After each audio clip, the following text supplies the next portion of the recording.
Estás aqui, movendo entre nós. Te adorarei, te adorarei. Estás aqui, mudando destinos. Te adorarei, te adorarei. Estás aqui.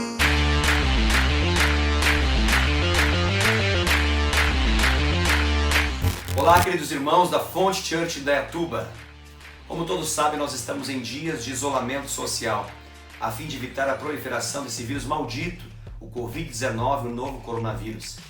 Diante disso, eu quero lhe fazer um grande e abençoado convite, para que você possa participar conosco das nossas programações online. Toda terça-feira, às 20 horas, você é nosso convidado para participar do nosso Tadel Online. Toda terça-feira, às 20 horas, você tem o nosso treinamento avançado de líderes, através da nossa página no Facebook ou então através do nosso canal no YouTube. Todas as quartas-feiras, às 20 horas, você é nosso convidado a participar de uma de nossas células online. Todos os membros da Fonte Church Indaiatuba estão participando de células online através de um aplicativo de videoconferência chamado Zoom. Você é nosso convidado para que você possa ser com certeza muito abençoado através de uma de nossas células. E obviamente, todos os domingos, às 19 horas em ponto, você é nosso convidado para que juntos tenhamos um tempo muito especial na presença de Deus através da transmissão do nosso culto online. Você acessa a nossa página no Facebook ou então ao nosso canal no YouTube e certamente Deus vai falar poderosamente no seu coração. Através desse vídeo eu quero passar para vocês algumas informações muito importantes a respeito da sua contribuição financeira. Você sabe que nós, como igreja Fonte Church Indaiatuba, somos responsáveis e ajudamos inúmeros trabalhos e projetos, seja a nível local e até mesmo nacional, como Fonte Church. Por isso, o nosso trabalho e tudo aquilo que Deus tem feito através do nosso ministério não pode parar. São muitas vidas impactadas, são muitas vidas que dependem da sua contribuição financeira. Nós não apenas sustentamos a estrutura igreja local, bem como ajudamos e efetivamente atuamos na ajuda e no apoio de inúmeras pessoas que passam dificuldades financeiras em nosso meio. Por isso eu quero clamar a sua atenção para essas informações e quero também pedir a sua generosa contribuição através de dízimos, ofertas missionárias, primícias e ofertas específicas para o suprimento das necessidades de muitos irmãos que dependem dessa contribuição. Para isso, segue as informações da nossa conta bancária para que você possa fazer um depósito bancário ou, na comodidade do seu lar, fazer uma transferência bancária para a nossa conta como Igreja Fonte de Vida. Essa é a nossa razão social. Banco Bradesco, agência 2698, a conta bancária, a conta corrente é número 15602, dígito 7. Se você precisar do nosso CNPJ, o nosso CNPJ é 01950-589-1000 ao contrário 51. Sua contribuição, sua ajuda é fundamental para que nós possamos dar prosseguimento em tudo aquilo que Deus tem feito através de nossas vidas. Deus te abençoe poderosamente, que você prospere no nome de Jesus, de acordo com a sua contribuição.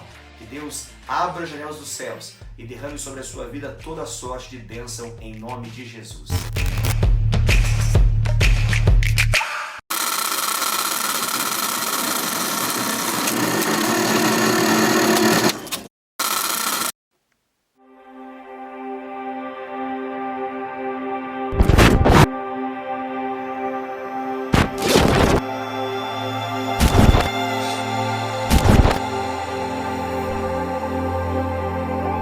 Em Efésios capítulo 3, verso 20, a palavra de Deus diz: Ora, aquele que é poderoso para fazer infinitamente mais, de tudo quanto pedimos ou pensamos, segundo o seu poder que opera em nós.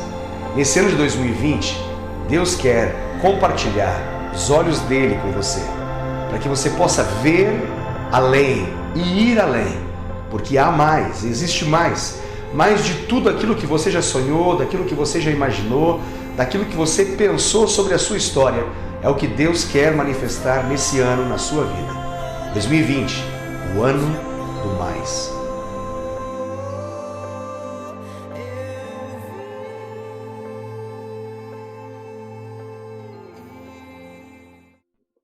Boa noite, queridos. A paz do Senhor Jesus. Seja muito bem-vindo ao nosso culto online nesse dia 19 de abril de 2020. É uma grande honra, um grande privilégio ter a sua presença, a sua participação em nossa programação.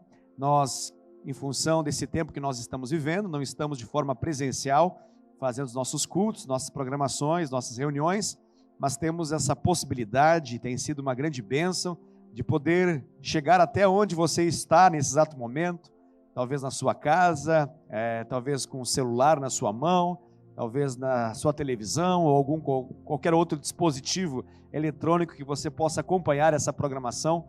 E é uma grande bênção, uma alegria poder chegar até você com a palavra do Senhor, com aquilo que Deus quer ministrar na sua vida. E eu tenho certeza que nessa noite Deus tem algo a repartir, a compartilhar com o seu coração, algo que vai com certeza edificar a sua vida poderosamente nesses dias que você tem vivido, em nome de Jesus. Por isso, seja muito bem-vindo, fique à vontade e que você possa, no nome de Jesus, receber tudo aquilo que Deus quer entregar para a sua vida, que você seja como uma esponja que retém o líquido, que segura aquele líquido que cai sobre ela, que você possa, no nome de Jesus, reter, que esteja em você tudo aquilo que Deus está entregando para a sua vida nessa noite, em nome de Jesus. Muito obrigado pela sua presença. Nós queremos começar esse culto online com uma palavra do Senhor. Eu quero convidar você a abrir a sua Bíblia no livro de Isaías, profeta Isaías, no Antigo Testamento, profeta Isaías, seu livro, seus escritos, no capítulo de número 43. Isaías, capítulo 43. Quero ler com vocês esses 3 primeiros versículos, a leitura, e com certeza Deus vai falar ao seu coração nesse momento. Se encontra então em Isaías capítulo de número 43, o verso 1 diz assim: Mas agora diz o Senhor que te criou, ó Jacó, e que te formou, ó Israel, não temas, porque eu te remi, chamei-te pelo teu nome, tu és meu. Quando passares pelas águas, eu serei contigo. Quando pelos rios, eles não te submergirão. Quando passares pelo fogo, não te queimarás, nem a chama arderá em ti. Porque eu sou o Senhor, o teu Deus, o Santo de Israel, o teu Salvador. Até aqui a leitura dessa palavra poderosa. Perceba que riqueza de detalhes que o Senhor fala aqui, primeiramente com Israel, a nação escolhida pelo Senhor, e obviamente essa palavra se estende a todos aqueles que entregaram e confessaram a Jesus como Senhor da sua vida, entregaram sua vida ao Senhor. Essa palavra com certeza nos inclui, essa palavra também, ela é uma palavra do Senhor para a nossa vida, e o Senhor ele declara algumas realidades aqui poderosas, e a primeira que ele começa dizendo aqui é justamente essa expressão poderosa de não temas, não tenha medo, não tenha medo. Uau! Se tem algo que o Senhor precisa arrancar da nossa vida, é esse medo, essa insegurança, essa preocupação, essa sensação de que algo muito ruim pode acontecer com a nossa vida. E nós podemos ter a libertação desse quadro de medo, nós podemos quebrar o cativeiro do medo, na mesma proporção em que somos ministrados pelo amor do Senhor, porque esse perfeito amor, esse amor quebra o medo, a revelação, o conhecimento do amor de Deus lança fora, expulsa, rechaça da nossa vida todo o medo. Isso é tremendo, isso é maravilhoso. O ambiente da ministração de Deus sobre a nossa vida é um ambiente de amor. E quando esse ambiente de amor, ele está seguro, ele faz com que a gente possa crescer, e a gente possa se desenvolver, e alcançar tudo aquilo que Deus tem para a nossa vida, e tudo aquilo que Ele fez ao nos criar. Os seus sonhos, os seus projetos, o seu propósito, pode se tornar realidade na nossa vida, justamente por Ele nos colocar num ambiente de amor. Nós sabemos que um ambiente de medo, ele não faz com que as pessoas cresçam.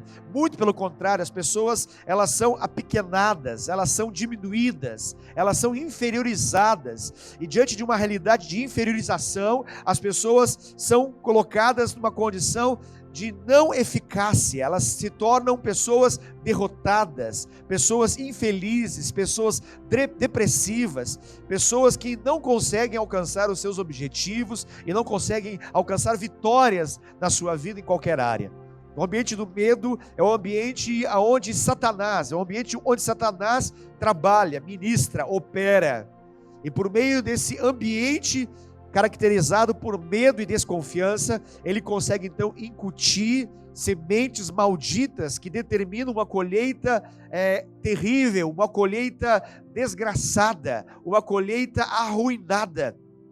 Mas o Senhor, por meio da sua palavra, Ele faz com que esse ambiente de amor seja preparado e seja ministrado ao seu coração. E essa palavra vem como uma semente bendita, que trará muitos frutos, trará frutos a 100 por 1 na sua vida e na minha vida, no nome de Jesus, porque nós temos um Deus que declara que Ele nos remiu.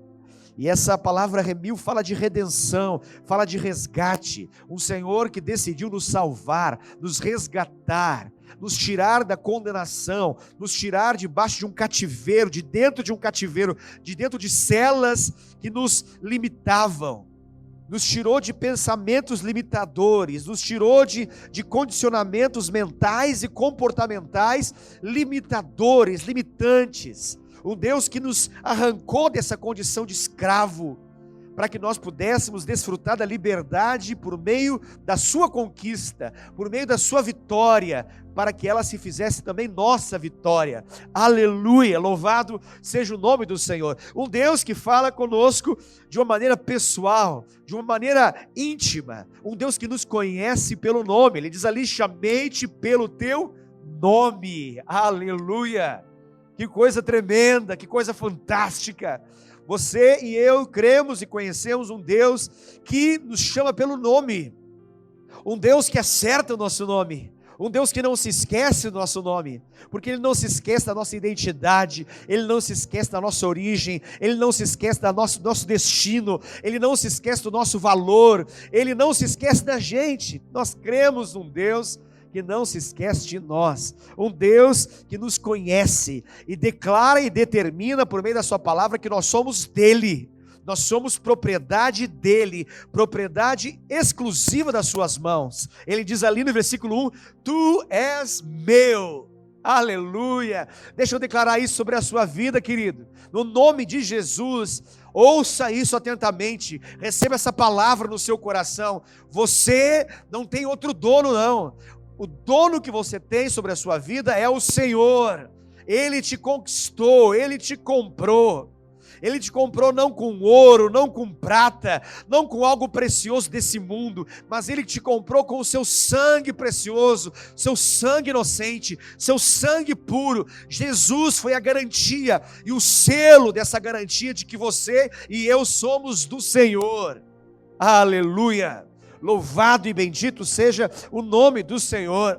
E o versículo 2, ele fala a respeito de realidades que nós com certeza viveremos.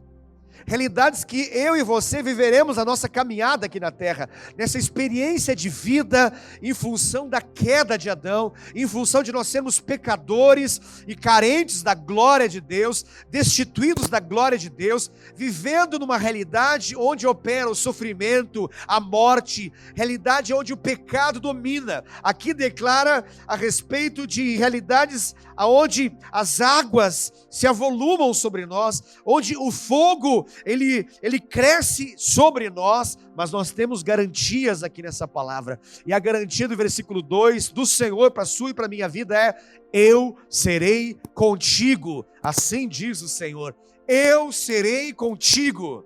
Aleluia. Louvado seja o nome do Senhor Jesus, bendito para sempre seja o nosso Deus. Aleluia, aleluia, aleluia. Eu serei contigo quando passares passares pelas águas, eu serei contigo quando passares pelas provas, pelas dificuldades, pelas tribulações, pelas aflições, por meio de sofrimentos. Há uma palavra, uma garantia e uma promessa do Senhor: eu serei contigo.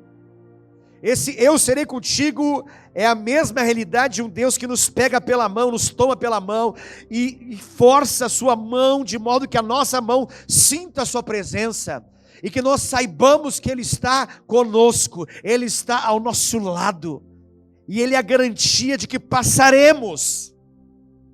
Ele é a garantia de que passaremos. Deixa eu declarar isso sobre a sua vida: você e eu passaremos, você passará.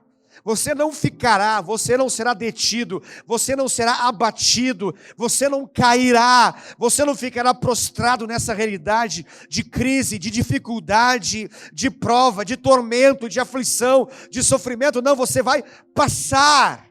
Você vai passar, em nome de Jesus. Quando passares por essas águas, tenha certeza de que durante esse processo, o Senhor diz: eu serei contigo, e Ele é a garantia de que isso será transitório, não será permanente, no nome de Jesus. Ele diz: quando passares pelos rios, eles não te submergirão, eles não te afogarão. Você não será afogado, você não vai perder a consciência em meio a essas águas. O Senhor te manterá seguro, consciente, e você verá a mão do Senhor, a glória do Senhor se manifestando sobre a sua vida. Ele declara: quando passares pelo fogo, não te queimarás. Aleluia. Quando passares por esse fogo não terá o poder de destruir a sua história, de destruir os sonhos de Deus, de destruir os planos de Deus, de destruir o chamado de Deus, o propósito de Deus para a sua vida, porque Ele é aquele que está contigo. A chama não arderá ao ponto de te matar, ao ponto de destruir, ao ponto de acabar com você e comigo, porque nós temos a garantia e a confiança de que o nosso Deus está presente. Por quê? Porque Ele diz: porque eu sou o Senhor. Eu sou o Senhor. Nós vivemos dias onde há uma tentativa de senhorio sobre o nosso coração, sobre as nossas emoções, sobre os nossos pensamentos. Nós temos dias onde estamos sendo alvos de uma grande batalha de dominação, de domínio sobre a nossa mente, sobre as nossas emoções, sobre a nossa vontade. Todos os dias algo quer nos dominar, algo quer se assenhorar de nossa vida, mas nós temos uma palavra da parte de Deus aqui, e essa palavra do Senhor é: eu sou o Senhor, eu sou o Senhor, o teu Deus. Aleluia. Você não crê num Deus distante, um Deus que está fazendo tantas coisas agora importantes, que não tem nem tempo e nem vontade de entrar em ação na sua vida, mas você e eu podemos levantar os nossos olhos aos céus e saber que do Senhor vem o nosso socorro, a nossa salvação, e nós podemos chamar o Senhor de meu Deus. Ele diz: eu sou o teu Deus, ó Santo de Israel. O Santo de Israel, sim, o Santo de Israel, o Senhor, aquele que é santo, santo, santo é o Senhor. Um Deus que não se contamina, um Deus que não muda, um Deus que não se altera, um Deus que não tem sombra de variação, um Deus que não muda jamais, o mesmo Deus que era ontem, o mesmo Deus que é hoje e o mesmo Deus que o será para sempre. Ele é o Senhor, Senhor Jesus. Ele é o Senhor da sua vida. E Ele termina dizendo que Ele é o teu e o meu Salvador. Seu nome é Jesus. Seu nome é salvação. Aleluia. Yeshua. Salvação. Salvação. Eu ministro, declaro sobre a sua vida salvação. Salvação. Aonde você estiver agora. Salvação. Em meio à realidade que você está passando, eu declaro salvação do Senhor. Porque o Senhor é a sua salvação. Aleluia. Louvado, bendito e exaltado seja para sempre, sempre, sempre aquele que é digno de receber toda a honra, toda a glória, todo o poder, toda a exaltação. Seu nome é Jesus Cristo. Aleluia. Louvado seja o nome do Senhor Jesus. Glória a Deus, glória a Deus. Aleluia. Deixa eu aproveitar esses minutos para que você possa ser desafiado e convidado a participar de todas as nossas programações. Todas as nossas programações, elas estão nesse tempo que nós estamos em resguardo, reclusos, onde nós estamos em isolamento social. Nós temos feito as nossas programações, nossas reuniões online. Essas reuniões têm o objetivo de abençoar a sua vida, de trazer palavra da parte de Deus, trazer revelação do Senhor para a sua vida, para o seu coração. E eu quero convidá-lo a participar atentamente, focado, com toda a sua atenção naquilo que Deus tem ministrado ao seu coração por meio das nossas programações. Eu convido você a participar tanto dos nossos cultos de celebração online, que acontecem todos os domingos às 19 horas, transmitidos através do nosso canal no Facebook e também do nosso canal no YouTube.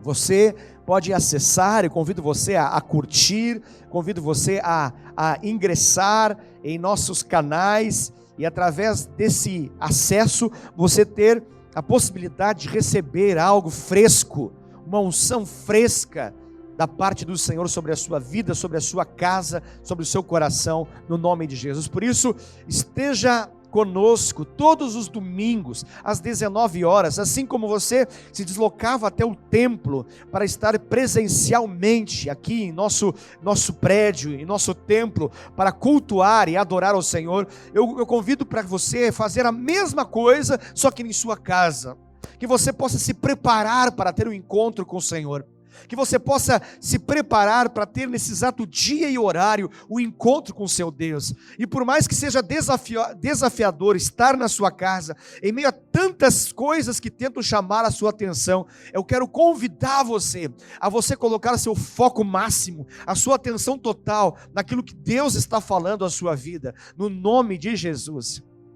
Quero também convidá-lo a toda terça-feira, todas as terças-feiras, para você estar presente, participar de nossas transmissões online, do nosso TADEL, do nosso treinamento avançado de líderes. Tem sido uma bênção, uma bênção. Nós acabamos agora de ministrar a respeito de um tema chamado a vida após a morte, um tema que foi extraordinário. Deus falou conosco de maneira poderosa, trazendo verdades, trazendo base bíblica, trazendo revelação a respeito da nossa condição, da nossa vida eterna para aqueles que creem em Cristo Jesus. Inclusive eu convido você a assistir a essas duas mensagens das últimas 2 semanas do nosso TADEL, em que nós ministramos há 2 semanas atrás, Vida Após a Morte, parte 1, e nessa semana que passou, nessa última terça-feira, ministramos Vida Após a Morte, parte 2. Convido você atentamente a ouvir aquilo que Deus tem a falar ao seu coração, através dessas 2 mensagens, bem como a estar presente todas as terças-feiras, para ter um encontro marcado com o seu Deus. Nós teremos outros temas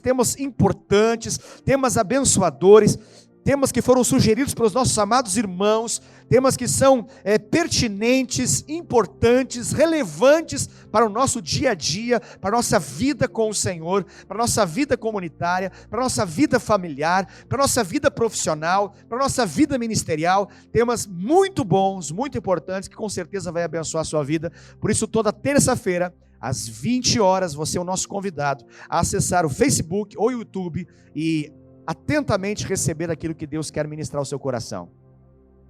Quero também convidá-lo a ser participante. Você é o nosso convidado especial. Sua presença é uma honra para nós, é um privilégio para nós ter a sua participação, a sua presença também todas as quartas-feiras e também aos sábados em nossas células online. Você é o nosso convidado para acessar através de uma videoconferência uma de nossas salas de reuniões e participar, recebendo ministração, tendo a possibilidade de ser visto, de poder falar e participar de uma de nossas células, um de nossos grupos familiares, nossos cultos em nossas casas, para que nós, no nome de Jesus, possamos continuar nessa comunhão, nessa unidade que é uma característica daquilo que Deus tem feito em nossa vida, em nossa igreja, nesses dias, que você possa ser poderosamente abençoado também através de nossas células online, todas as quartas-feiras, às 20 horas, bem como aos sábados, às 19 horas. Você é o nosso convidado especial, em nome de Jesus. Aleluia. Glória a Deus, glória a Deus. Eu quero, nesse momento também, trazer uma palavra ao seu coração, uma palavra especial que Deus nos traz, nos dá, que fala a respeito de uma disposição de entrega, e ela se encontra em 2 Coríntios capítulo 9, verso de número 7, 2 Coríntios capítulo de número 9, no verso de número 7, aleluia.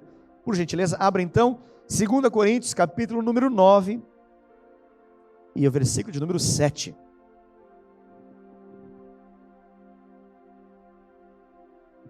Aleluia.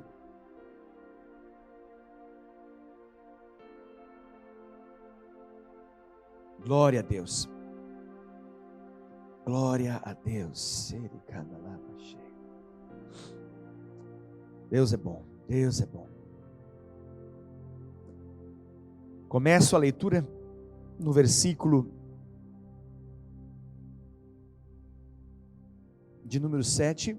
Diz assim a palavra do Senhor: cada um contribua segundo tiver proposto no coração, não com tristeza ou por necessidade, porque Deus ama a quem dá com alegria. Continuamos a leitura. Deus pode fazer-vos abundar em toda graça, a fim de que, tendo sempre em tudo ampla suficiência, superabundeis em toda boa obra, como está escrito: distribuiu, deu aos pobres, a sua justiça permanece para sempre. Ora, aquele que dá semente ao que semeia, e pão para alimento, também suprirá e aumentará a vossa sementeira, e multiplicará os frutos da vossa justiça, enriquecendo-vos em tudo para toda generosidade, a qual faz, por nosso intermédio, sejam tributadas graças a Deus. Aleluia. Até aqui essa maravilhosa palavra do Senhor. Perceba que essa palavra, ela termina justamente falando a respeito de um tributo dado em agradecimento a Deus, um tributo entregue ao Senhor. E ela começa explicando o que é isso que resulta nesse tributo, e começa justamente falando a respeito dessa contribuição, que ali é declarado como sendo algo que é proposto no coração, não é proposto em nenhum outro lugar, ele é proposto no coração. Aqui o Senhor fala a respeito de que oferta para Ele não nasce no bolso, mas nasce no coração.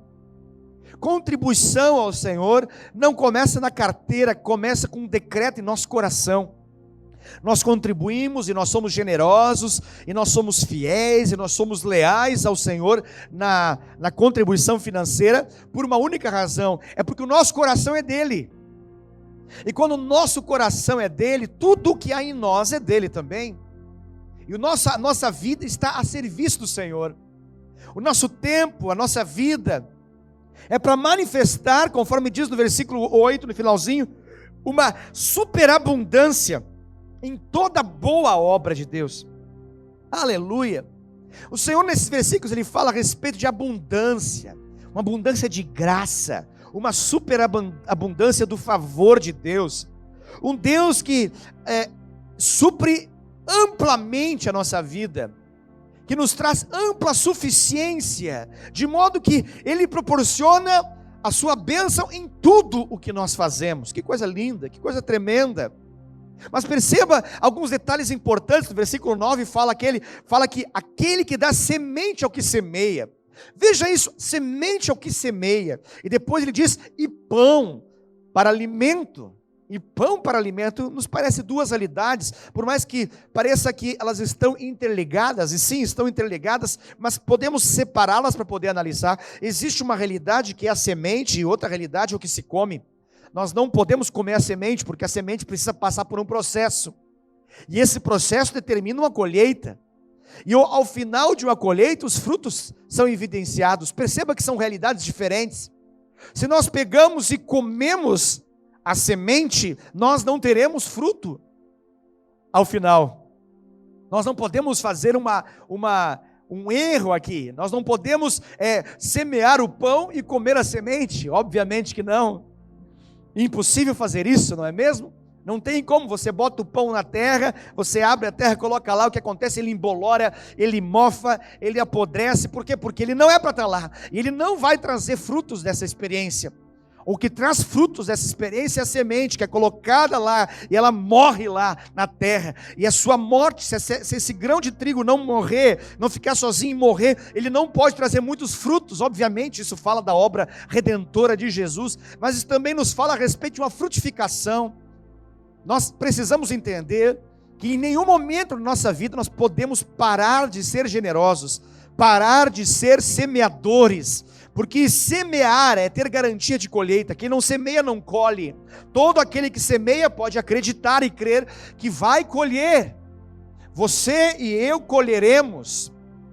Mas o tempo não está ajudando, as circunstâncias são ruins, há uma intempérie terrível, o tempo não está ajudando, mas o Senhor é aquele que está olhando atentamente. É um Deus que está atento a todas as circunstâncias para fazer, até mesmo de modo sobrenatural, até mesmo de modo milagroso, fazer com que essa semente traga frutos de milagre. Frutos de milagre. Eu declaro em nome de Jesus que as suas sementes trarão frutos que são verdadeiros milagres. E quando você olha, e as pessoas olham, elas dizem: o que aconteceu aqui? Como que pôde isso acontecer? Como que uma semente pôde trazer algo tão fantástico, uma colheita tão poderosa, uma colheita tão linda? Pois é isso que acontece com aqueles que semeiam para o Senhor, no Senhor. Eu quero convidar você, no nome de Jesus, a você fazer isso. E lembre-se, Deus, Ele ama a quem dá com alegria. Não convido você a fazer isso com tristeza, com pesar, fazer isso simplesmente por uma responsabilidade fria. Não. Faça isso com o coração alegre de um Deus que tem te sustentado, com a consciência, com a clareza do sustento de Deus. Deus tem te sustentado. O Senhor tem te sustentado. O Senhor tem me sustentado. O Senhor é um Deus fiel, um Deus que tem feito com que nada falte em nossa vida.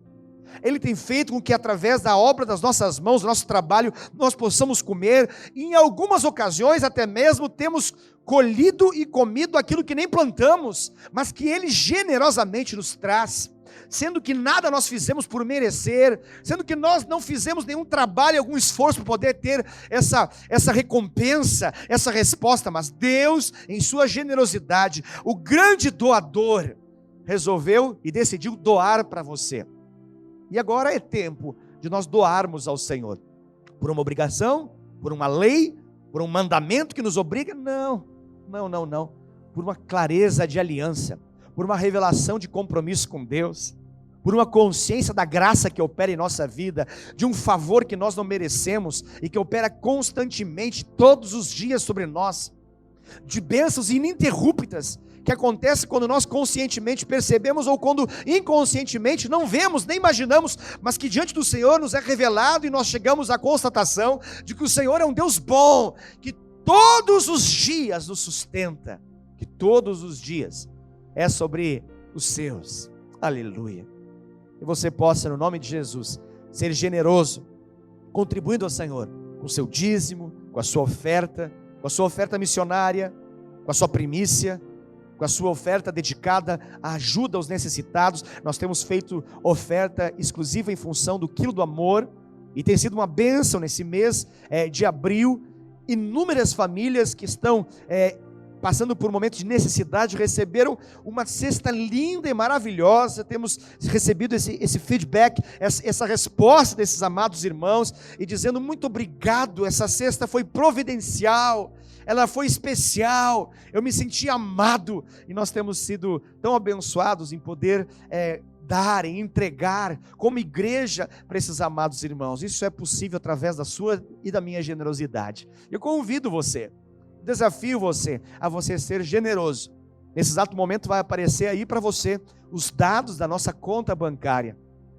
Eu peço que você tire uma foto, faça um print, talvez você esteja no celular, você registre essa informação dos nossos dados bancários para que você possa fazer a sua contribuição, a sua doação voluntária, espontânea, de coração, porque Deus ama aqueles que dão com alegria. Eu convido você a dar com alegria, a entregar com alegria ao Senhor, sabendo que você confia num Deus que supre todas as suas necessidades em glória. Anote esses dados para que você possa ter, e ou agora ou outra ocasião, que você possa fazer uma transferência bancária, que você possa fazer um depósito bancário, caso você esteja na rua, esteja próximo ao seu banco. Você pode então ir num caixa eletrônico, fazer um saque, fazer o depósito na nossa conta do Bradesco, ou fazer uma transferência online, fazer uma transferência do seu dispositivo eletrônico, do modo como você achar melhor. Mas eu convido você a ser generoso. Nesses tempos, não coma a semente. Convido você, não coma a semente. Semente é para ser semeado, pão é para ser comido.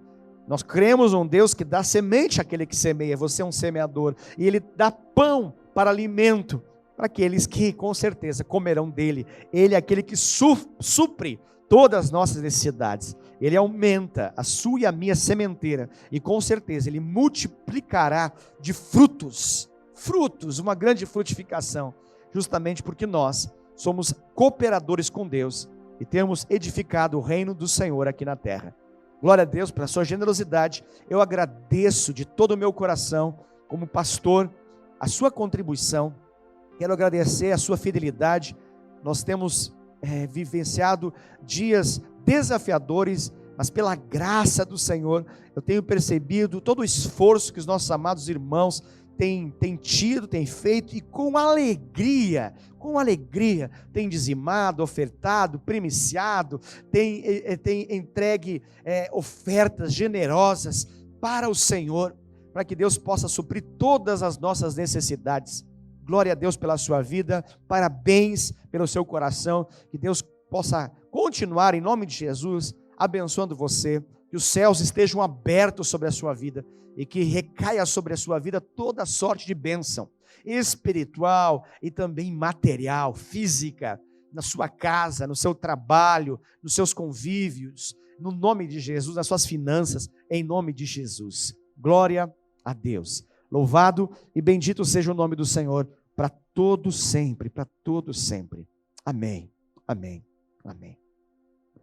Aleluia, aleluia. Bendito seja o nome do Senhor Jesus. Eu quero repartir uma palavra da parte de Deus agora ao seu coração. Abra o seu coração.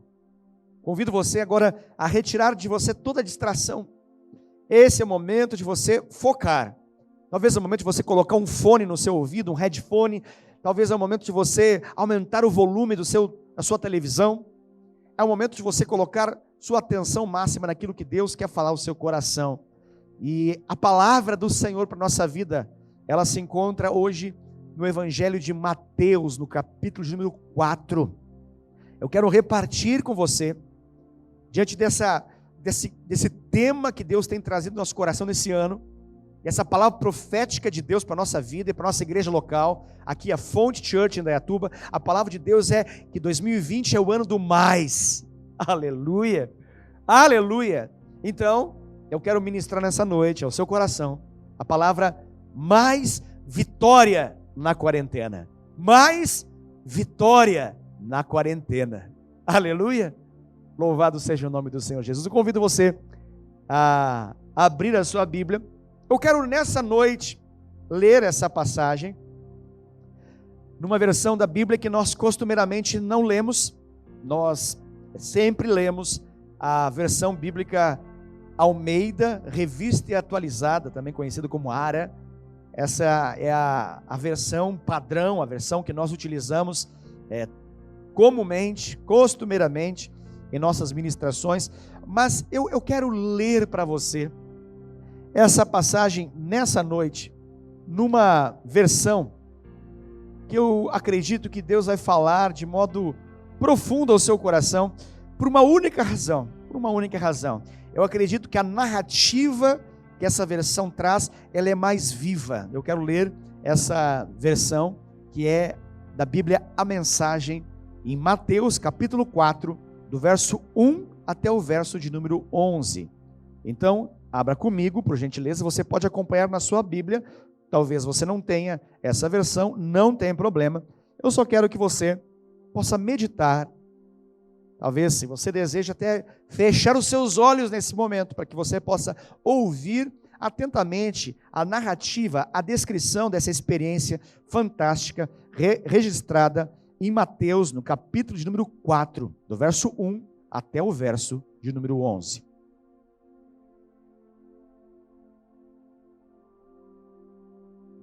Eu leio para você. A seguir, Jesus foi levado pelo Espírito para o deserto. Era a hora da prova. E o diabo é quem iria testá-lo. Jesus preparou-se para a prova, jejuando 40 dias e 40 noites. O jejum deixou-o com muita fome. E o diabo aproveitou-se disso para aplicar a primeira prova. Já que você é o Filho de Deus, dê a ordem que transformará essas pedras em pães. Citando Deuteronômio, Jesus respondeu: é preciso mais que pão para permanecer vivo. São necessárias palavras firmes que procedem da boca de Deus. Para a segunda prova, o diabo levou Jesus à cidade santa.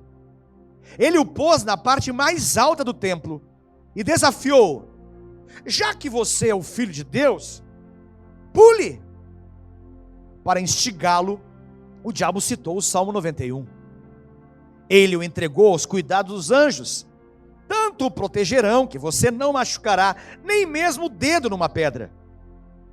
Jesus contra-atacou com outra citação de Deuteronômio: não tenha a ousadia de testar o Senhor seu Deus. Para a terceira prova, o diabo transportou-o até o pico de uma imensa montanha.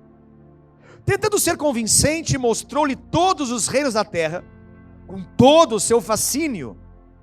Então, fez a proposta: tudo isso é meu, basta que você se ajoelhe e me adore, e tudo será seu. A resposta de Jesus foi curta e direta: caia fora, Satanás! E mais uma vez recorreu a Deuteronômio para repreendê-lo. Adore somente ao Senhor seu Deus. Sirva ao Senhor com absoluta inteireza de coração. Fim da prova. O diabo fugiu, e no lugar dele vieram anjos.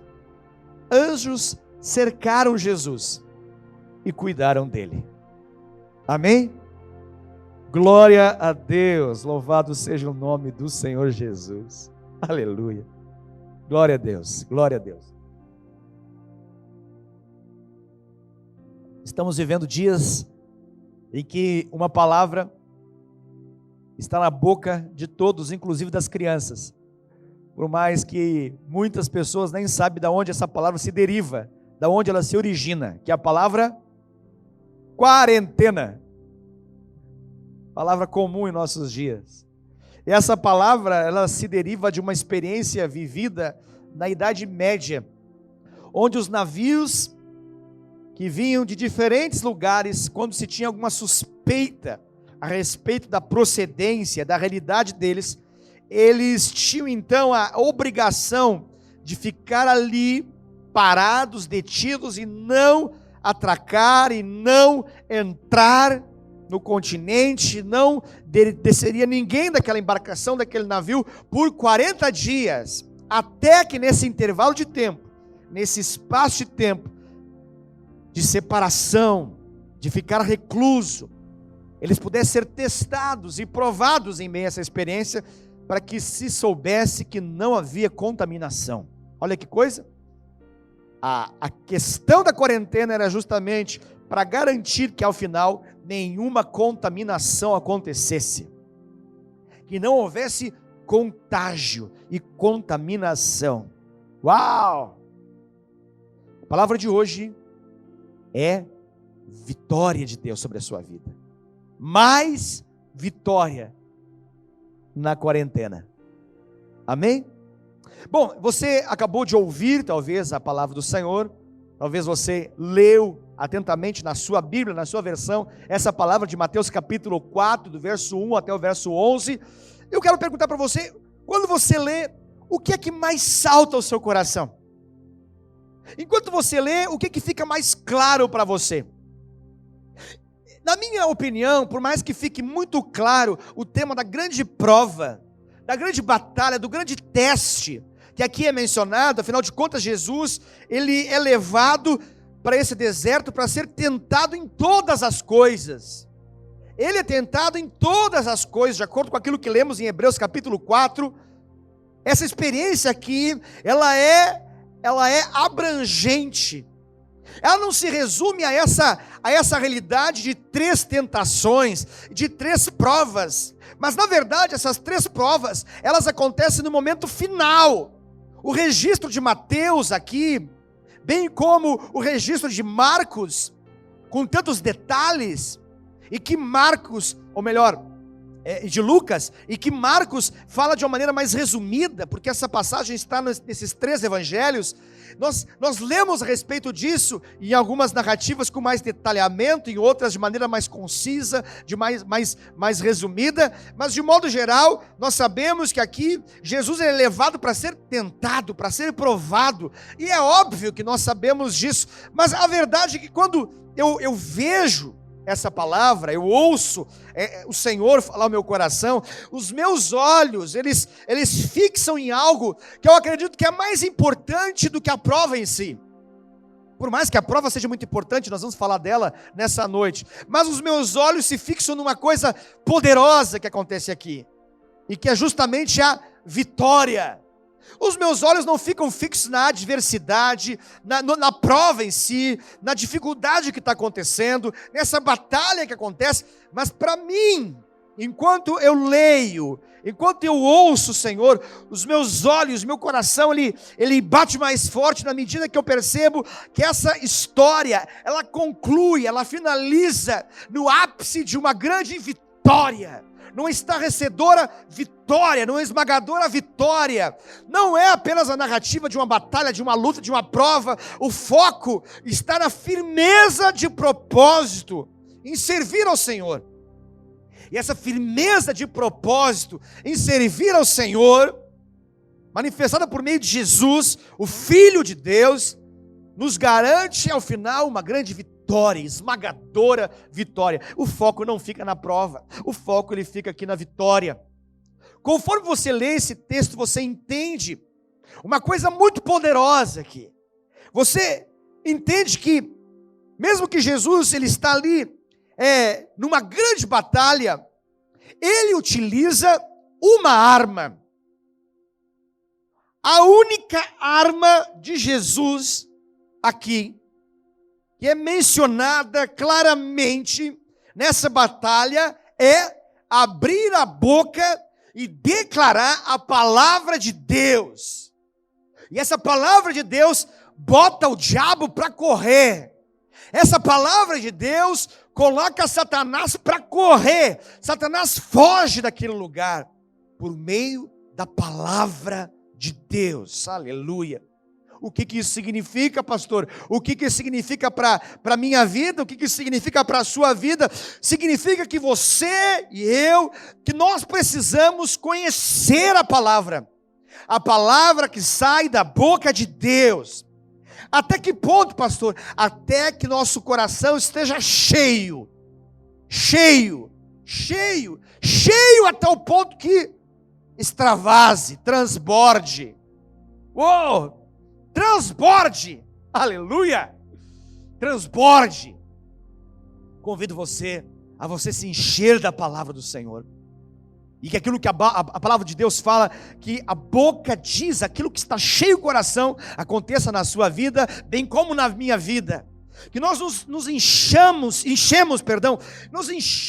do Senhor, da sua palavra, de tal modo que ela saia pela nossa boca, que ela se encarregue de fazer com que a sua vida vá além de uma prova, que a sua vida não se resuma a uma prova, mas que a sua vida se estabeleça como uma vitória. Aleluia, em nome de Jesus. Saiba, meu amado irmão, que a sua vida não pode e não deve se resumir a uma prova, a um teste, a uma tentação, a uma dificuldade, a uma batalha. Não pode. Há uma forma de vida que seu resumo é vitória, em meio às lutas, em meio às tentações, em meio às provas, em meio às dificuldades. E essa vitória, ela está reservada para aqueles que conhecem a palavra de Deus e que usam a palavra de Deus. Por isso é muito importante você gastar tempo diante da palavra de Deus. Você precisa reservar tempo para ler e poder meditar na palavra de Deus.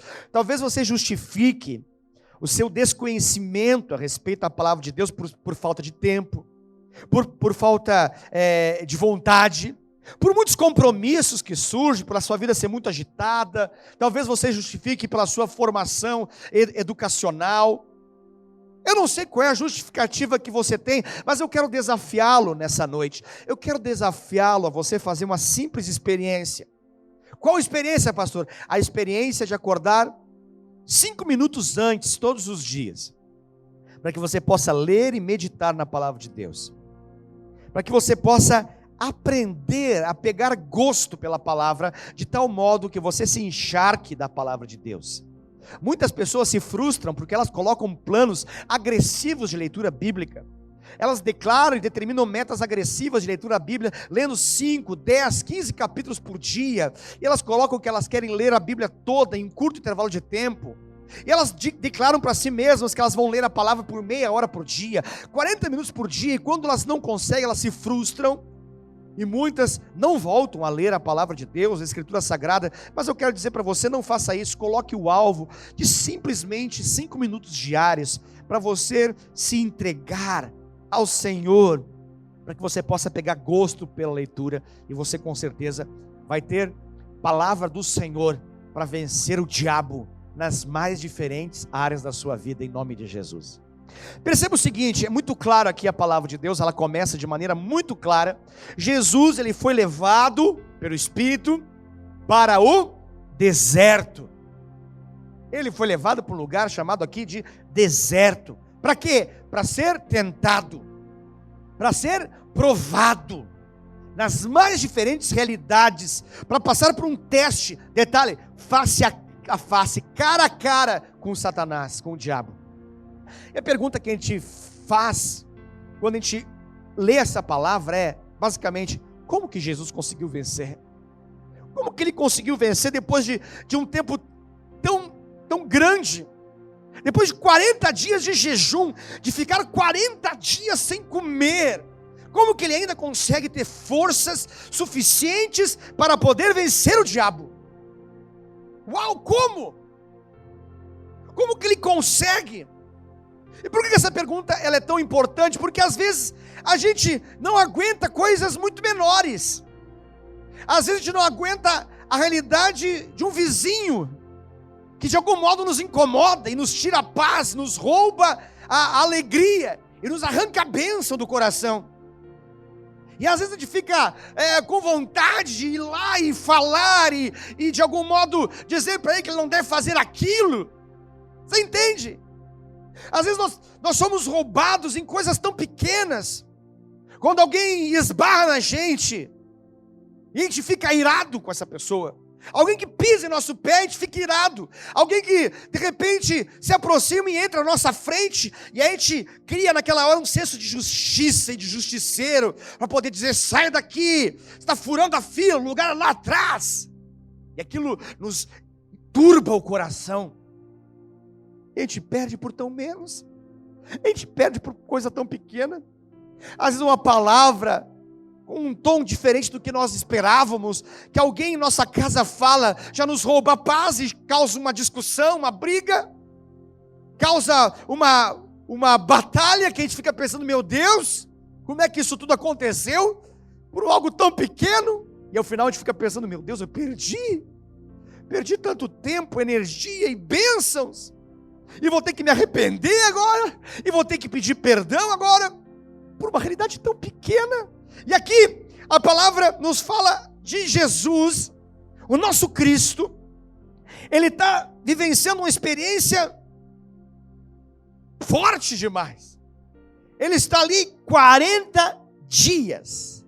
40 dias. Eu não estou aqui para minimizar suas lutas. Eu não estou aqui para dizer que as suas lutas são pequenas. Não é isso, não me entenda mal. Mas eu estou aqui para poder dizer que por muito menos nós temos perdido lutas. Por coisas muito menores. Não necessariamente estar face a face com Satanás. Não necessariamente por estar face a face com o diabo. E somos vencidos. Ele nos vence.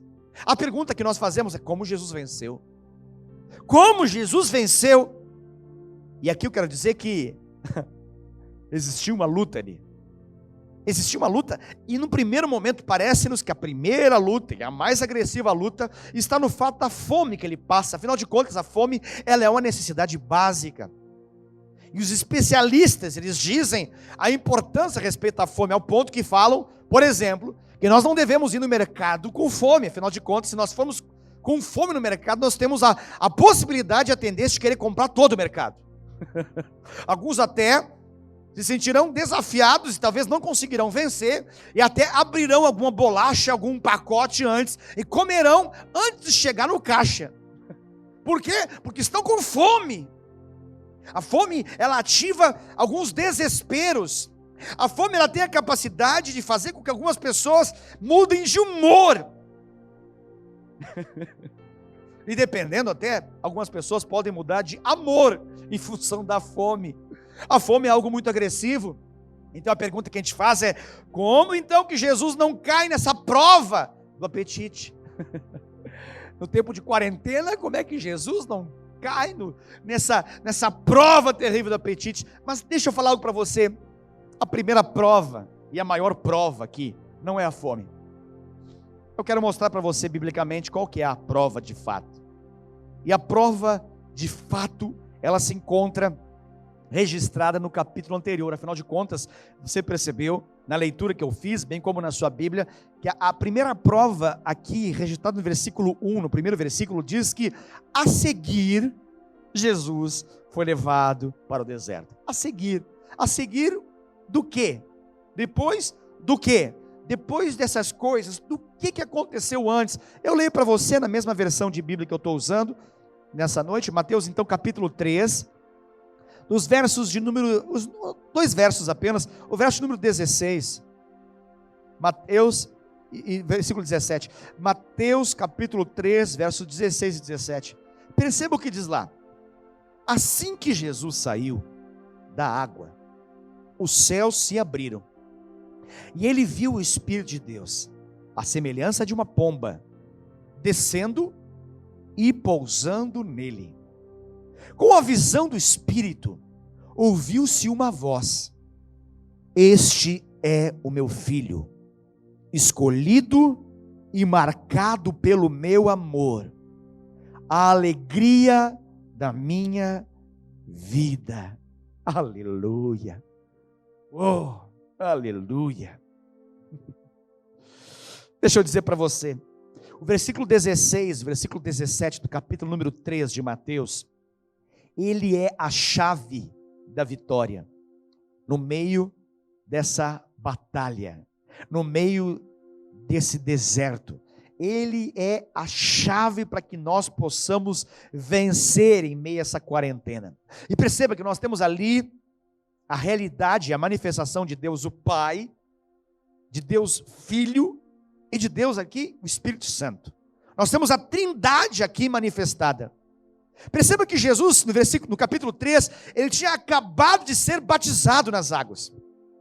Ele tinha acabado de ser batizado por João Batista, que era seu primo, 6 meses de diferença de nascimento.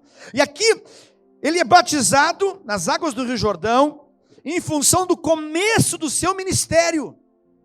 O seu ministério está começando. E ali naquelas águas, ele sai daquelas águas, e os céus se abrem sobre ele. E o pai então diz que esse é o meu filho, em quem eu tenho plenitude de gozo, aquele que me traz muita alegria. Ele é a alegria da minha vida. Ele é o filho escolhido. Ele é o filho do meu amor, marcado pelo meu amor.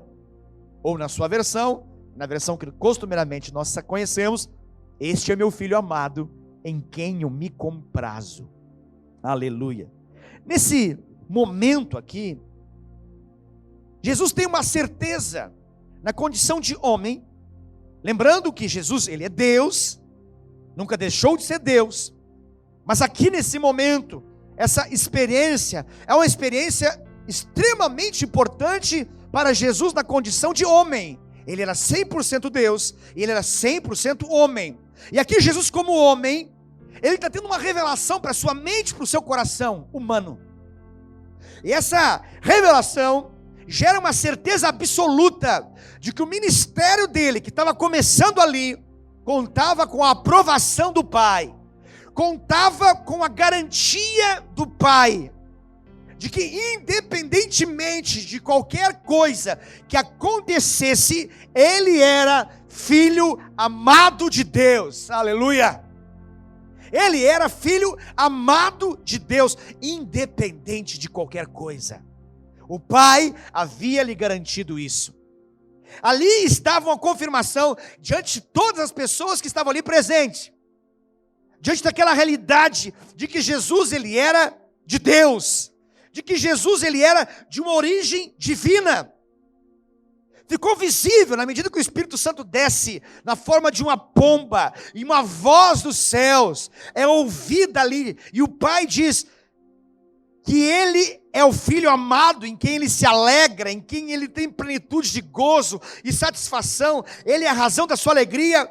O Pai estava dizendo: nós abençoamos a Jesus, e nós comprovamos que o seu ministério é de Deus. E Deus, o Pai, está dizendo: eu estarei com ele até o fim. Eu estarei com ele até a sua morte, até a sua ressurreição. Eu estarei com ele. Aleluia. Você entende agora o que significa a grande prova aqui? A grande prova de Jesus ali, bem como a grande prova da nossa vida, a grande tentação ali de Jesus, uma tentação que vem desse tentador que é Satanás, o diabo, está não em função da fome em si, ela é só um agravante diante de muitos agravantes desse ambiente onde Jesus está, mas a principal prova e teste ali é em função da identidade de Jesus, da origem de Jesus. Aqui a Bíblia fala que depois de ele ser levado para o deserto, ele é tentado por Satanás. Ao final desses 40 dias, as tentações são bem evidenciadas e elas são registradas em apenas 3, mas nós, por entendimento bíblico, entendemos que ele foi testado em todas as realidades da vida ali nesse tempo. E aqui a resposta dele, ela é fundamental.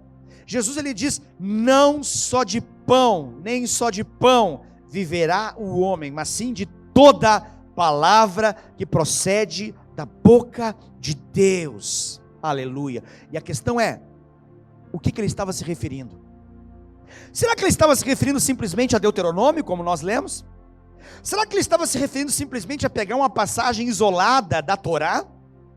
Será que ele estava se referindo apenas a alguma passagem da lei de Moisés? Será que ele estava se referindo simplesmente a uma palavra que já foi escrita? Eu digo para você, não! Ele não estava se referindo unicamente sobre isso. Não, não, não. Por quê? Porque quando ele diz, nem só de pão viverá o homem, mas sim de toda palavra, ele não usa outra palavra senão a palavra rema. A palavra do original aqui é a palavra rema. O que é rema, pastor? É palavra falada, é palavra proferida, é palavra declarada, é um som que sai da boca de alguém, trazendo sentido para aquele que ouve. É uma palavra que alguém falou, que não foi escrita, mas que foi declarada. Aleluia! Que coisa tremenda. Como que Jesus venceu o diabo em meio a essa grande luta, em meio a essa quarentena? Ele venceu o diabo por meio da palavra falada por Deus o Pai, uma palavra rema. Jesus estava dizendo para Satanás, quando ele diz que não só de pão viverá o homem, mas sim de toda rema, palavra falada da boca que vem da boca de Deus o Pai. Ele estava dizendo o seguinte para Satanás, ele estava dizendo o seguinte na cara do diabo, ele estava dizendo que há 40 dias atrás, quando ele foi batizado lá no Rio Jordão, ele tinha uma confirmação agressiva, uma confirmação agressiva, de que ele era o filho. Sabe por que muitas vezes nós andamos cabisbaixos, entristecidos e derrotados? Deixa eu dizer, sabe por que muitas vezes nós somos vencidos em algumas realidades da nossa vida? E eu não estou falando apenas da prova em si, eu estou falando de ser vencido. Eu não estou falando apenas de uma realidade de dificuldade que nós temos, porque aqui há uma dificuldade muito grande. Você precisa entender, Jesus, ao final de 40 dias, ele estava desfigurado ali naquela realidade. Absolutamente Jesus não estava como ele entrou. 40 dias atrás, a sua constituição física e emocional era uma. 40 dias depois, quando ele é tentado pelo diabo, a sua realidade, a sua constituição física e emocional era completamente outra. Ele estava cansado, exausto. Você sabe que a fome, ela arranca o humor, ela muda emoções. Jesus estava exaurido, Jesus estava com fome, a palavra ali é muito clara. E Satanás premedita esse momento. E Satanás, ele acha que ele vai encontrar agora alguma vantagem. Afinal de contas, Jesus está faminto, fisicamente e emocionalmente fragilizado. Satanás, ele é oportunista. E ele está agora ali diante de Jesus, acreditando que ele vai vencer a Jesus, por causa da sua fragilidade. Deixa eu dizer algo para você. Satanás, ele vem em momentos de fragilidade. Ele vem em situações oportunistas, a fim de ter vitória sobre aqueles que são de Deus. Mas eu não me refiro a essa realidade de Jesus estar ali entristecido. Afinal de contas, ele estava fragilizado. Ele estava ali numa condição de um enfrentamento, de uma batalha muito grande. Mas eu acredito que claramente Jesus nos mostra a maneira de como nós podemos vencer. Talvez você esteja sendo vencido e faz tempo. E talvez você está sendo vencido não pela força da circunstância, da batalha em si, mas talvez você esteja sendo vencido porque vozes falam para você alguma outra coisa diferente daquilo que você ouviu do Senhor. Talvez em meio a essa batalha, a coisa mais complicada e desafiadora tem sido que você tem escutado muitas vozes, você tem ouvido muitas vozes, ao ponto que você não ouve a voz daquele que grita e diz: você é meu filho amado, você me pertence. É importante que você ouça isso nessa noite. Nós muitas vezes estamos vulneráveis à opinião dos outros à nossa volta, sobre aquilo que nós somos, que chegamos ao ponto de nos esquecer da nossa real e verdadeira origem. E a nossa real e verdadeira origem, ela é celestial. Aleluia. Afinal de contas, a Bíblia fala que aquele que entregou a vida para Jesus nasceu do alto, nasceu de novo, nasceu de Deus. Uau! A nossa origem, ela não é física, humana, limitada a essa realidade. A nossa origem, ela é primeiramente em Deus. Algumas pessoas ficam arrasadas quando elas são contrariadas. Algumas pessoas ficam arrasadas quando elas são perseguidas, criticadas, de algum modo mal compreendidas, até mesmo odiadas. Elas ficam em maus lençóis. Elas ficam numa condição deplorável, ao ponto de desanimar e ao ponto de deprimir e até pensar na morte. Elas são poderosamente afetadas e algumas até mesmo são vencidas. Por quê? Porque elas esquecem a sua origem celestial. Elas se esquecem que elas têm a genética do Pai. Elas se esquecem que elas nasceram do alto. Quando alguém não nos ama, quando nós somos abandonados, quando nós somos traídos, nós vivenciamos uma realidade que tenta quebrar o nosso ânimo. E essa situação anímica de nos jogar para baixo tenta de algum modo nos fazer esquecer de a quem nós pertencemos. Sabe, querido, uma das grandes questões da vida e uma das respostas mais importantes para as questões existenciais é justamente saber a quem nós pertencemos. Essa é a grande questão. Muitas pessoas ficam se perguntando a respeito das grandes questões da vida: de onde viemos, o que fazemos aqui, qual o sentido da vida e para onde vamos. E a grande questão se responde na medida que nós sabemos a quem nós pertencemos. Aleluia. Nós achamos que para ser amado por alguém, nós precisamos ser amados na medida em que nós somos úteis para alguém. Nós confundimos ser amado com ser útil para alguém. E aqui nós vemos essa palavra de que Jesus não havia feito nada em termos do seu ministério, e o Pai diz que o amava, tinha plenitude de alegria, ele era a razão da alegria do Pai. Nós achamos que somos amados pelo bem que nós fazemos, por alguma coisa que nos coloca na condição de ser tão bons ao ponto de ser amados. Deixa eu dizer algo para você: você é aceito por Jesus, você é especial para Deus, apesar de qualquer coisa. Ele te aceita e Ele te ama. O dia que você entender o lugar que você tem no coração de Deus, a sua vida muda. O dia que nós entendermos a quem de fato nós pertencemos, a nossa vida é mudada. A nossa resposta existencial nos garante segurança de que nós estamos e fomos gerados primeiramente no coração do Senhor. Jesus diz: não, nem só de pão vive o homem. Nem só de pão vive o homem. Você tem ouvido a voz de Deus? Você tem ouvido a voz do Senhor? Ou você tem ouvido outras vozes que tentam chamar a atenção de você, em meio ao momento que você está vivendo, e ao ponto que você não ouve o grito do Senhor dizendo que você é dele? O que as pessoas têm dito para você pode ser, às vezes, mais importante, mais relevante do que aquilo que Deus tem falado ao seu coração. Se você liga agora a sua televisão, se você vai para qualquer noticiário, para qualquer agência de notícias, para qualquer meio de comunicação que traz notícias atualizadas, as informações gritam dizendo que estamos abandonados à própria sorte, que tem uma epidemia que virou uma grande pandemia, uma maldita enfermidade que tem matado milhares, e nós temos a expectativa humana, através de dados e registros e números e estatísticas, de que os números serão terríveis e fatídicos ao ponto de chegar a milhões no mundo. E nós somos bombardeados com informação que gera um ambiente de medo e perturbação tão grande, que nós nos perguntamos: onde está Deus em meio a tudo isso? E às vezes isso nos impede de ouvir a voz do Senhor, que fala ao nosso coração, e às vezes fala com uma voz meiga, suave, como numa brisa suave.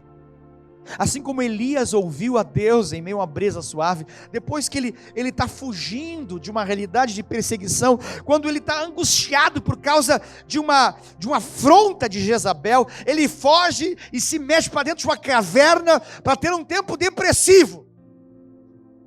Ele está lá preocupado, angustiado, amedrontado, desanimado, triste, até que então Deus decide falar com ele. E quando Deus fala que vai revelar para ele a sua glória, ele acredita que Deus vai revelar a sua glória dos modos como ele estava acostumado a ouvir. E passa a tempestade, Deus não estava na tempestade. Passa um vento fortíssimo, Deus não estava no vento forte. Quando de repente Deus então faz com que passe sobre ele ali, naquele lugar, uma brisa suave. E o Senhor é reconhecido, a voz de Deus é reconhecida. Aleluia. Louvado seja o nome do Senhor Jesus. Semana passada nós falamos a respeito da ressurreição, falamos a respeito de Jesus que venceu a morte. E eu me recordo de uma experiência poderosa, onde Maria Madalena, possivelmente uma das pessoas mais íntimas de Jesus, talvez a amiga mais íntima de Jesus, uma mulher que foi liberta de uma escravidão demoníaca devastadora. Demônios e mais demônios saíram da vida dessa mulher quando ela foi liberta por Jesus, a tal ponto que ela entregou e devotou a sua vida para seguir o Mestre Jesus. Ela passa por volta de 3 anos da sua vida ali ao lado de Jesus, a tal ponto que Jesus promete para ela que ele morreria e ressuscitaria. Mas quando Jesus morre, depois de 3 dias, no domingo de manhã, ela vai até o túmulo de Jesus e, percebendo que o corpo de Jesus não estava lá, ela chora. E tristemente ela chora, até o ponto que ela percebe a presença de alguém ali que ela acha que é um jardineiro qualquer, que está ali em função do seu trabalho. E ela, então, angustiada, pergunta para ele se ele sabe a procedência, se ele sabe o local, a localização exata onde está o corpo de Jesus, porque ele foi tirado dela. Ela está perturbada sem saber, chorando naquele túmulo. E então,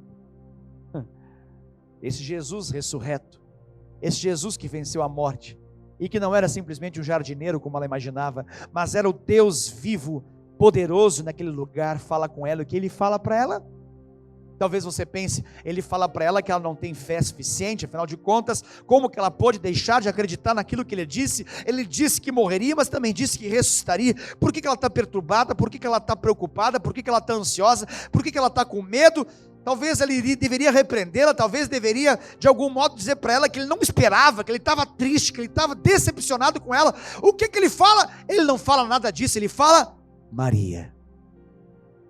Jesus chama ela pelo seu nome, e quando Jesus fala com ela desse modo, ela sabe que aquele que está falando com ela é aquele que venceu, é aquele que está vendo ela. É como se Jesus estivesse dizendo para ela: eu sou aquele por quem você chora, e eu estou aqui, eu estou vivo. Deixa eu dizer algo para você: os sofrimentos da sua alma não podem te impedir de ver o Senhor. Os sofrimentos do seu coração não podem te impedir de ver a movimentação celestial em prol da sua vida. E então Jesus pega aquela mulher, fala com ela e faz dela uma testemunha da sua ressurreição, e a comissiona para ir até os discípulos e avisar de que ele está vivo. Deixa eu dizer algo para você em relação a isso, isso é muito forte, é poderoso. Ela era uma mulher, numa época em que as mulheres não tinham valor suficiente para ser testemunha de nada judicialmente. As mulheres não eram chamadas a ser testemunhas num tribunal, porque elas não tinham valor como mulheres. E agora Jesus olha para ela e dá valor para ela o suficiente para poder dizer que ela seria uma testemunha da sua ressurreição. Aquela mulher sai da condição de uma mulher que no passado foi perturbada por demônios, escrava de demônios, se torna agora uma testemunha, uma serva do amor, para ministrar o amor dele sobre os outros. Aleluia. Deixa eu te dizer algo para você, Jesus quer fazer isso na sua vida também. Essa palavra que nós estamos lendo aqui, de Marcos, ela também está em Mateus capítulo, que nós lemos em Mateus, também está no livro de Marcos, Marcos capítulo 1, Marcos 12 a 13, e também está em Lucas, no capítulo 4, do verso 1 ao 13. Nós temos nos 3 evangelhos, dentre 4, nós temos essa menção e essa explicação a respeito desse teste de Jesus. E a grande pergunta que a gente faz é: por que Jesus foi parar nesse lugar? Por que ele precisava passar por isso?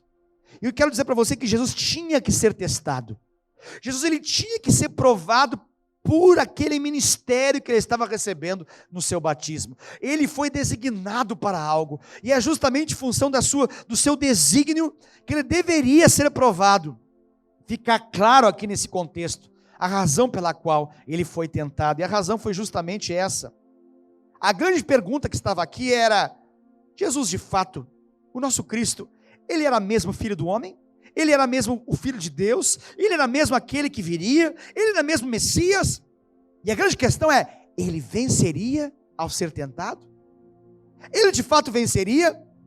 Perceba aqui a semelhança, a similaridade da história de Jesus com a história registrada no Antigo Testamento.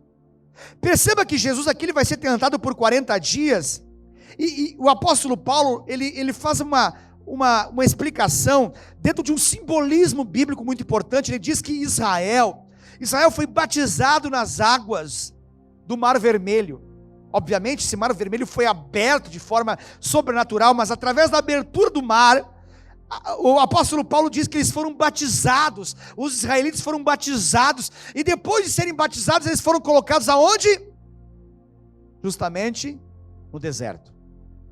Então, a semelhança de Israel que foi batizado e foi para o deserto, Jesus agora é batizado nas águas e vai para o deserto. E ali a Bíblia deixa claro que ele foi levado pelo Espírito de Deus, pelo Espírito Santo. No livro de Marcos, a expressão ainda é mais forte. A expressão é mais forte ao ponto de dizer, ali no versículo 12 e 13 de Marcos capítulo 1, menciona que Jesus foi impelido, e a palavra ali impelido é uma palavra mais forte. A palavra ali não é apenas de alguém que foi conduzido pela mão, mas na verdade é alguém que foi colocado, alguém que foi empurrado, alguém que foi forçado. Obviamente Jesus, ele percebe a atuação do Espírito Santo, e ele não se coloca em oposição, mas fala de uma realidade que humanamente nós não queremos, nós rejeitamos, mas era importante para Jesus, ela tinha significado e relevância para Jesus. O Espírito Santo o conduziu de um modo irresistível, o conduziu de um modo inevitável. Ele foi parar lá, naquele deserto. Por quê? Por 3 razões. Eu quero falar rapidamente sobre essas razões. Jesus foi parar nesse deserto para que ele pudesse passar por essa experiência de ser testado, a semelhança do primeiro homem. Para que Jesus passasse vencedor por esse teste que o primeiro homem, Adão, passou e foi perdedor. Jesus ele é chamado da Bíblia de o último Adão, ou do segundo homem. E essa relação entre Jesus e Adão ela é muito importante aqui, porque Adão ele era o representante de toda a raça humana, de toda a humanidade. Adão ele é na verdade um cabeça de uma nova raça, e como cabeça de uma raça ele foi tentado, e o tentador do jardim é o mesmo tentador do deserto. Satanás ele tenta, e Adão ele falha nesse primeiro teste, e a falha de Adão libera o pecado sobre toda a raça humana, e através do pecado vem a morte, e vem toda essa consequência do pecado, horrível, de sofrimento, miséria, e essa realidade que nós conhecemos também. Por quê? Porque ele cedeu à tentação de Satanás. Deus então ele envia agora o novo Adão, e ao enviar o novo Adão, Jesus ele é o cabeça de uma nova raça, que é a sua igreja, que sou eu e você, dentro dessa realidade, e através da sua vitória, agora nós podemos ter vitória também. E agora, Jesus ele vai ser tentado para quê? Para que ele possa vencer. Ele precisa vencer. Ele precisa vencer ao tentador. Por que Jesus foi colocado nessa realidade? Para que ele pudesse ser testado. Para que ele pudesse ser testado, ele precisava ser testado. A pergunta é: ele vai resistir a Satanás? Ele vai conseguir ser vitorioso? Ele vai conseguir, de fato, obter vitória? A segunda razão é para que ele pudesse, de fato, vencer, não apenas ser testado, mas para que ele, de fato, consumasse vitória sobre o diabo. Adão tinha falhado, e a falha de Adão faz com que o mundo agora fosse subjugado pelo diabo. Satanás agora se torna o príncipe deste mundo, o príncipe, a potestade desse século, o espírito que agora levaria os filhos da desobediência a andar de modo contrário a Deus. Ele é o enganador das nações, ele é aquele que atua para destruir como um mentiroso, para levar cativa as nações. e subjugá-las na condição de inimigas de Deus. Mas agora Cristo, ele está ali sendo tentado para que ele pudesse resgatar a humanidade de Satanás, para que ele pudesse vencer nesse confronto cara a cara com Satanás no deserto, para obter vitória, para que ele pudesse saquear a nossa vida das mãos do diabo. E Jesus sai desse deserto e da vitória que ele tem sobre Satanás no deserto para saquear vidas do inferno, para saquear vidas das garras e das mãos do diabo. Ele sai dali para expelir demônios, ele sai dali para resgatar os perdidos, ele sai dali para imprimir uma vitória esmagadora sobre Satanás, que seria definitiva na cruz, que seria definitiva lá no Calvário, mas começa ali no deserto. Por que Jesus foi levado pelo Espírito, impelido pelo Espírito para o deserto? A terceira e última razão é para que ele pudesse aprender a ser tentado, e para que ele pudesse, ao ser tentado, suportar a tentação e se tornar o nosso intercessor. Aleluia. Eu quero que você leia comigo Hebreus capítulo 2, abra comigo Hebreus, eu vou ler na versão Almeida, revista e atualizada, Hebreus, no capítulo de número 2, versos de número 17 e 18. Perceba melhor o que aconteceu nesse deserto. Diz assim, Hebreus capítulo 2, versos 17 e 18. Por isso mesmo, convinha que em todas as coisas se tornasse semelhante aos irmãos, para ser misericordioso e fiel, sumo sacerdote nas coisas referentes a Deus, e para fazer propiciação pelos pecados do povo. Pois naquilo que ele mesmo sofreu, tendo sido tentado, é poderoso para socorrer os que são tentados. Ele é poderoso para socorrer os que são tentados. Para que você tenha maior clareza, leia comigo ainda Hebreus capítulo 4, mesmo livro, Hebreus, o autor de Hebreus escreve agora um pouco mais, Hebreus capítulo 4, versos de número 14 até 16. Lá diz assim: tendo, pois, a Jesus, o Filho de Deus, como grande sumo sacerdote, que penetrou os céus, conservemos firmes a nossa confissão, porque não temos sumo sacerdote que não possa compadecer-se das nossas fraquezas. Antes, foi ele tentado em todas as coisas, a nossa semelhança, mas sem pecado. Acheguemo-nos, portanto, confiadamente junto ao trono da graça, a fim de recebermos misericórdia e acharmos graça para socorro em ocasião oportuna. Aleluia. Sabe o que significa? Significa que nós podemos nos aproximar de Jesus da certeza de que ele foi tentado e entende a nossa tentação. Significa que ele foi tentado em todas as coisas e ele venceu todas as coisas, para que ele pudesse ter empatia por nós, para que ele pudesse saber aquilo que nós vivenciamos, para que ele pudesse entender a nossa condição, não na perspectiva de Deus, mas sim na perspectiva de homem, ser tentado e pressionado, e ele pudesse então agora nos oferecer uma ajuda e um socorro real. Aleluia.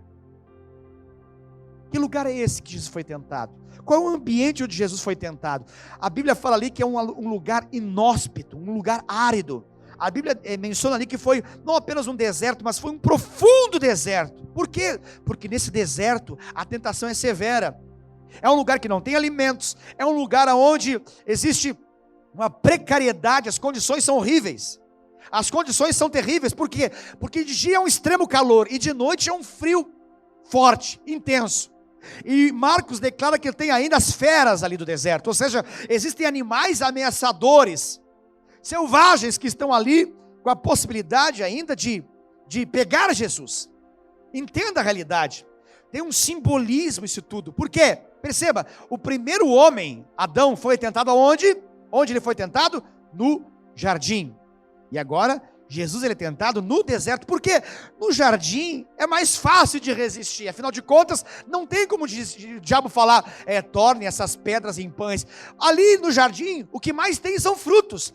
Todos os frutos estão ali livres e à disposição de Adão naquele jardim. contexto é diferente, mas ali no deserto não. O ambiente, ele colabora.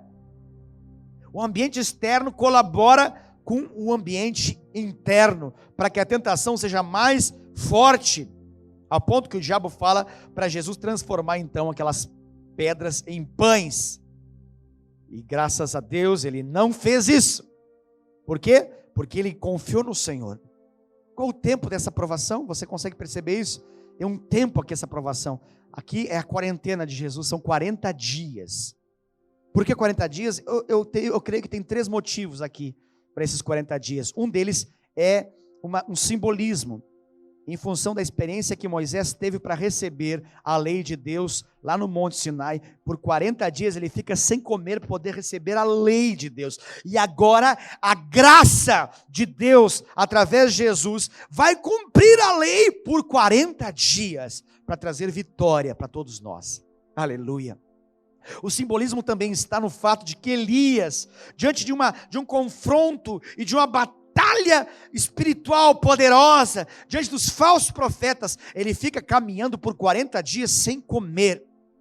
Sendo que o nosso Jesus, ele é muito maior do que o profeta Elias, e ele agora vence Satanás numa grande batalha espiritual em meio aos 40 dias, para nos trazer vitória também.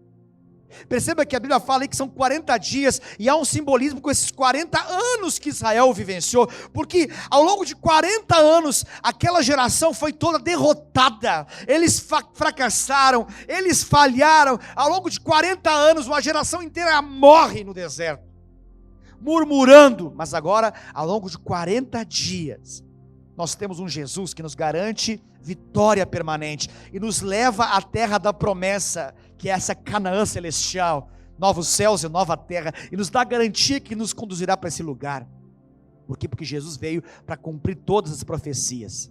Ele foi tentado ali por Satanás, e pela queda de Adão, toda a humanidade agora foi subjugada ao pecado, e era necessário que Satanás pudesse estar diante novamente de um homem. Por que Deus se fez homem?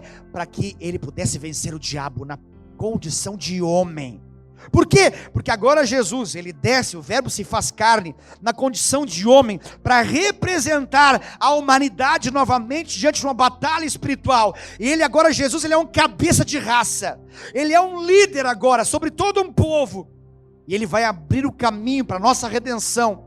Como que ele faz isso? A Bíblia fala que Satanás, ele vai agora fazer tentações diante do último dia, da batalha final ali, do 40º dia daquela batalha terrível de fome. Agora Satanás se aproxima e fala para ele o seguinte, olha, fala para ele, transforme essas pedras em pães. Primeira tentação. A segunda é, tente a Deus, pule do alto do templo. A terceira tentação é, adore, me adore, se ajoelhe diante de mim, em troca dos reinos deste mundo.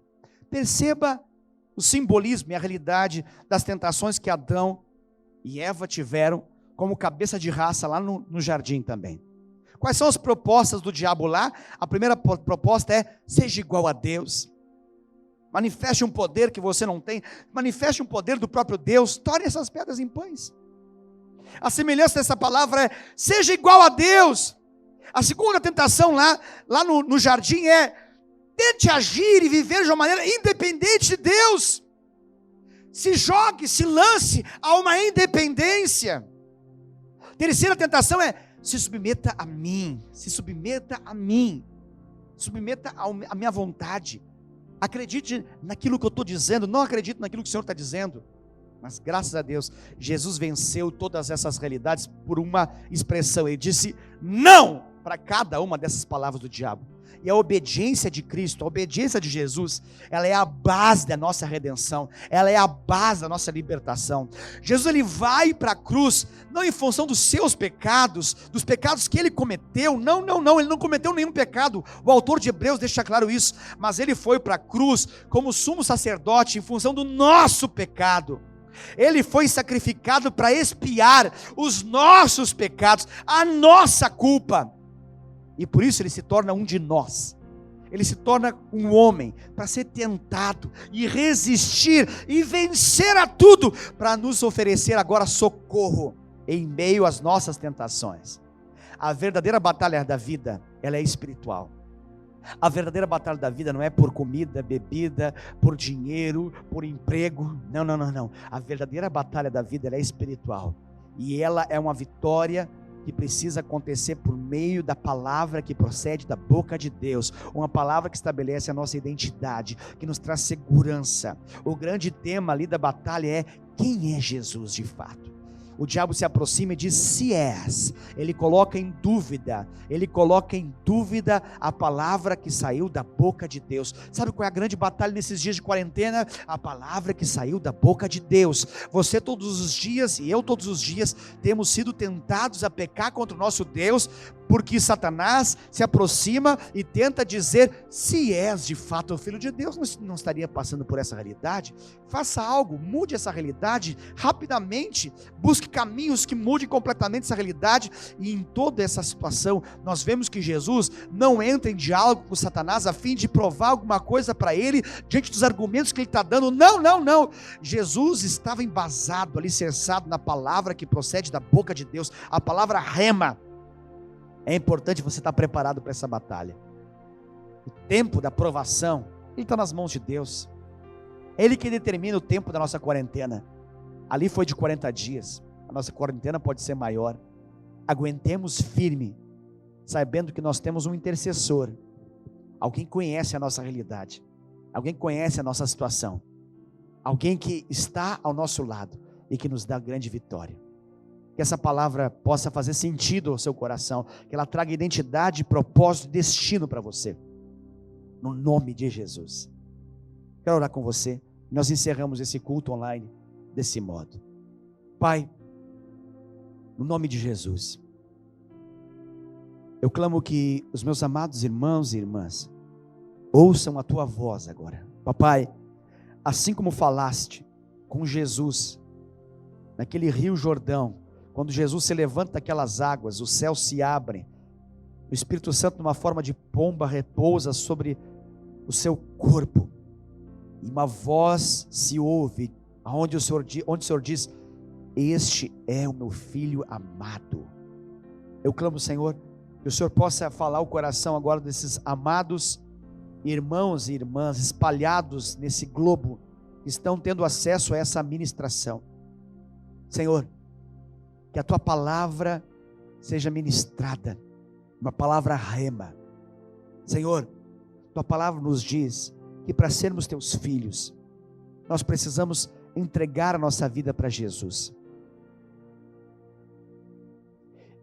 Eu oro nesse momento, Pai, que vidas estejam se entregando a Ti, através de Jesus, para que se tornem filhos, e que nessa mesma medida, eles ouçam a Tua voz, dizendo: esse é o meu filho amado, em quem eu me comprazo, em quem eu me alegro, a quem eu amo. E que esse amor, Senhor, nos coloque numa condição para a vitória do Senhor se manifestar. Pai, esse ambiente do deserto, esse ambiente de prova, de tentação, é uma luta tão grande, um ambiente preparado para a nossa destruição, preparado para que nós possamos ser abatidos. Mas a tua palavra traz um ambiente seguro de amor, e esse teu amor expulsa fora todo o medo do nosso coração, e gera uma certeza da nossa real identidade em Ti. Eu abençoo, Senhor Deus, meus amados irmãos e irmãs agora, que eles ouçam a Tua voz, poderosamente, e que essa voz dê segurança, para que eles possam fazer com que o diabo corra, fuja, que eles expulsem o diabo, em meio a essa batalha, cientes de que o Senhor traz anjos, para ministrar consolo e conforto ao nosso coração, em meio a essa batalha, ao ponto que nós saímos dela, a fim de